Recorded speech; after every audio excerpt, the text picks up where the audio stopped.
Greetings friends, greetings. Welcome to my YouTube channel.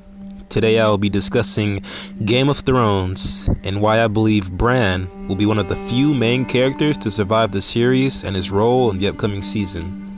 I'm going to put out 4 more videos periodically of different characters of the show I think will live past the series finale. I know some channels like to give a top 5 or top 10 list of characters in a single video, but I like to go into great detail and support my theories. I figured doing all 5 in a single video will run far too long, so without further ado. If you're caught up with this show, then you're aware that Bran is the last surviving son of Ned and Catelyn Stark, and the rightful heir to House Stark. You also know that Bran is a warg, a person who can inhabit living animals, a power associated only in the North.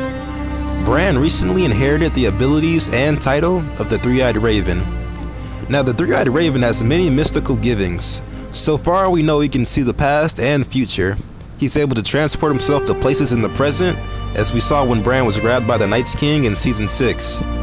Bran is also able to manipulate the past, as we see in the episode The Door, and it's revealed Bran is the reason for Hodor's mental incapacity, and for causing Ned to stop and hear whispers before he entered the Tower of Joy. These abilities make Bran the most important character, as he's able to achieve complete knowledge and understanding of the world, which will undeniably help fight the White Walkers and possibly bring peace to the Seven Kingdoms. I believe that Bran is the most significant person in the entire story for these reasons, and I see him as practically untouchable at this point.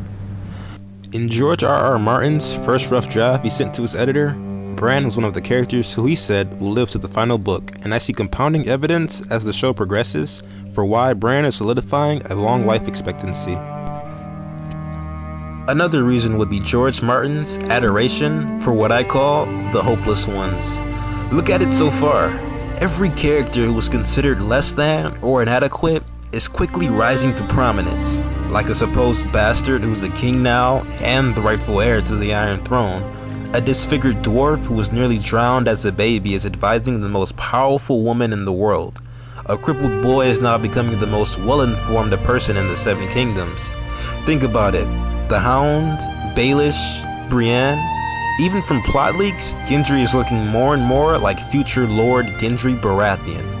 Chances are, if you're a badass or have a great family name but no one knows or respects it, you'll go very far. There's an episode in Season 1 titled Cripples, Bastards, and Broken Things. And that's what I believe George dawns on. Bran is sure to return to Winterfell and be reunited with his sisters. There always needs to be some sort of dramatics in the North. Seeing as the North is more unified than ever and no clear enemies besides the looming White Walkers, who many can agree on won't make it over the wall until Season 8, I see Bran's return and Littlefinger's games are sure to make the scene a political divide, with Northern Lords siding with a trueborn Stark and others with a bastard that led the revolt against the Boltons. Bran, of course, knows the biggest secret in the modern Seven Kingdoms, and that's Jon Snow. Bastard of Winterfell is actually the son of Rhaegar Targaryen and Lyanna Stark, making Jon the rightful heir to the Iron Throne. Now, what Bran does with this knowledge is very interesting. I'm sure he'll inform Mira Reed, as she is next to him when he learns of this. I doubt Bran can snap back and tell Mira he saw nothing while his face is full of shock and disbelief. I believe Bran will tell his siblings about cousin Jon based on principle, and because he can trust them more than Mira. The idea that Bran will say nothing is hard to fathom. It was bad enough Ned went through his entire life keeping the secret, but Bran doing that is just mental.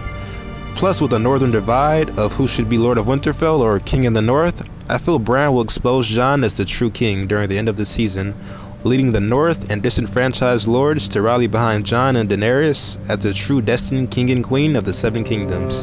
But I'll explain more on that later. So Bran's role in Season 7, I feel, will be a political head, but he'll spend a lot of time by the God's Wood prepping for Walker invasion, whispering secrets in his sister's ears. And this is more hopeful, that Bran and Mira actually get together. I mean, come on, every season I keep expecting a kiss or a look.